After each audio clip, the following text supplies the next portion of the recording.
Olá, galera nota 10. Hoje a gente vai falar de um dos assuntos mais cobrados da biologia no que se refere à matéria do primeiro ano, citoplasma e organelas. Vamos para a definição, então, de que é o citoplasma, essa região, então, que fica entre a membrana nuclear e a membrana celular, correspondendo todo esse interior da célula, que não é, então, um espaço vazio, a célula dentro dela, todos os espaços são preenchidos pelo citoplasma. O maior volume de uma célula eucariota ou eucariótica é representado pela região, então, compreendida entre a membrana plasmática e a membrana nuclear. Nessa região, encontramos uma solução coloidal formada principalmente por água, proteínas, também sais minerais, carboidratos e etc. Trata-se do citoplasma, também chamado de matriz citoplasmática ou citossol, onde estão mergulhados uma série de organelas, como ribossomos e outras estruturas responsáveis por algumas funções importantes, tais como digestão, respiração, secreção, síntese de proteínas, entre outros.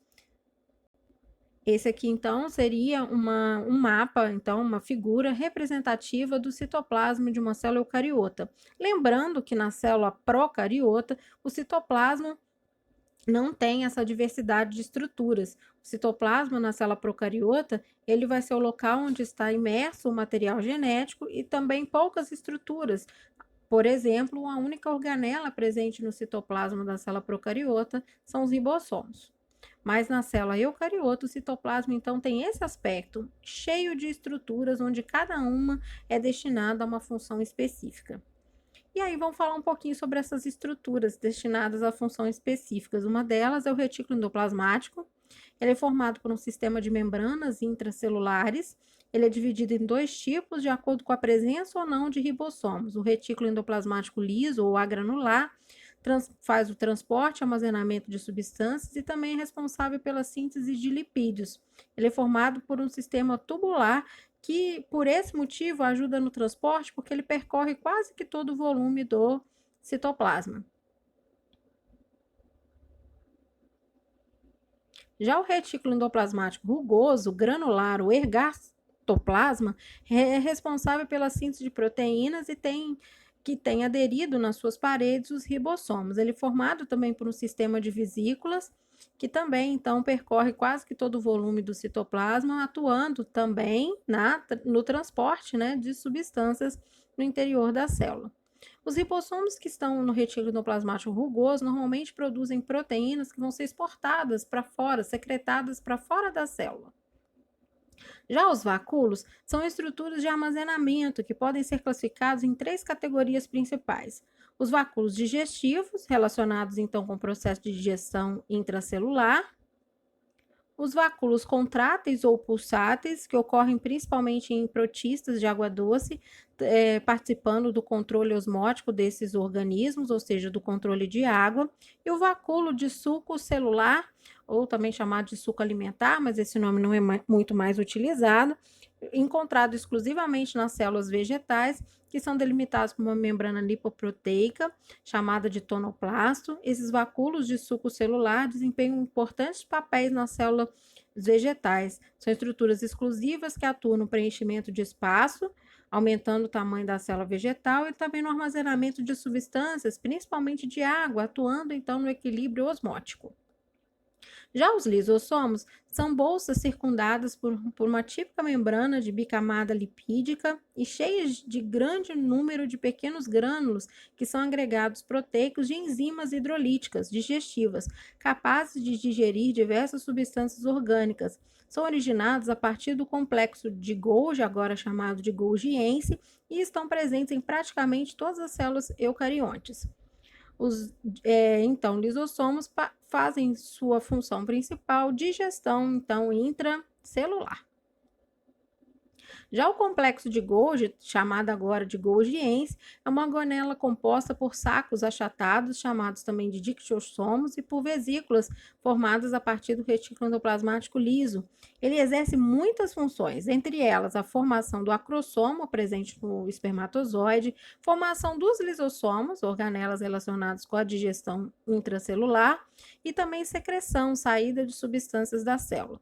Já os centríolos são estruturas citoplasmáticas que estão presentes na maioria dos organismos eucariotos animais, com exceção das plantas, então, angiospermas frutíferas, como gimnospermas e angiospermas.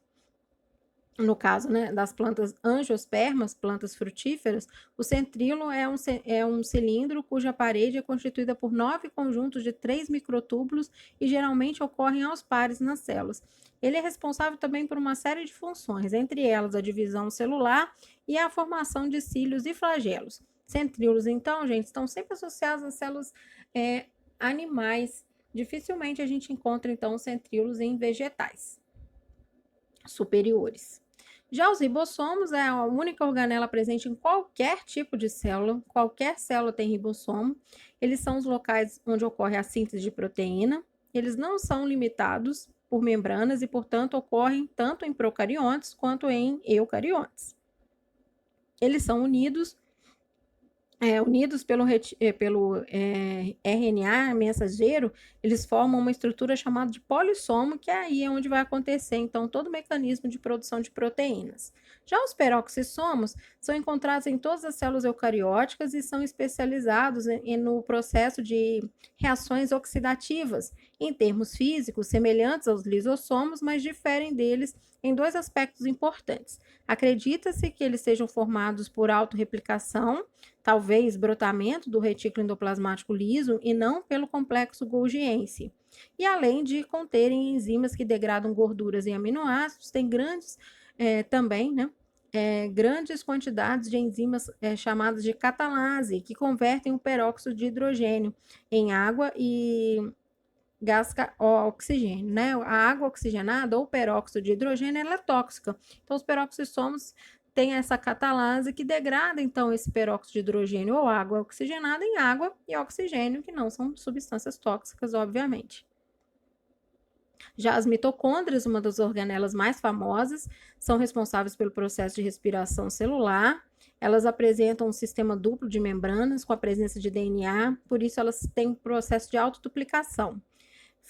Elas têm uma forma de bastonete. Ela é o motor da célula, muito ativa nas células musculares, porque elas são responsáveis pela geração de energia. Seu conjunto é denominado de condrioma. Quanto mais energia uma célula precisa, obviamente, mais mitocôndrias ela vai ter. O número de mitocôndrias, então, é variável nas células. E os plastos são estruturas exclusivas dos vegetais, também tem, assim como as mitocôndrias, presença de DNA. Você tem 2 tipos de plastos, aqueles que têm pigmentos, chamados de cromoplastos, onde o mais famoso deles é o cloroplasto, que tem o pigmento clorofila, responsável pela fotossíntese. Mas também temos um outro grupo de plastos, chamados de leucoplastos. Eles não têm cor e têm a função de armazenamento de substâncias. A estrutura dos cloroplastos aqui, que são os plastos mais famosos, eles são formados por tilacoides e estromas, onde o estroma é uma região preenchida por um material viscoso. Tilacoides são vesículas achatadas, mergulhadas no estroma, e o grano, que seria um conjunto de tilacoides. São nos tilacoides que estão presentes a clorofila. E eu chamo de grano o conjunto de todos os granos de um cloroplasto. Então, estrutura exclusiva das células vegetais, responsáveis, então, no caso dos cloroplastos, pela fotossíntese. É isso. Um beijo. Essas foram as principais estruturas, então, encontradas, né? Nas células, as organelas e citoplasmas.